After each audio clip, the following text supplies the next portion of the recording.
Despois da Semana Santa, voltamos á nosa fraga preferida destes derradeiros meses para documentar os cambios nas familias de raposos, corzos, teixugos e xabaríns. Polo de agora, detectamos moita actividade nos raposos durante estes primeiros 4 días.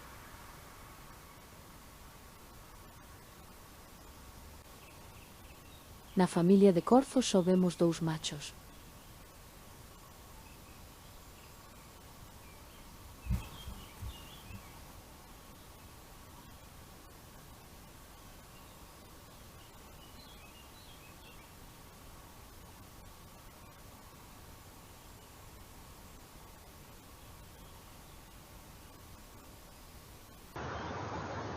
Non temos noticias nin dos teixugos nin dos xabaríns.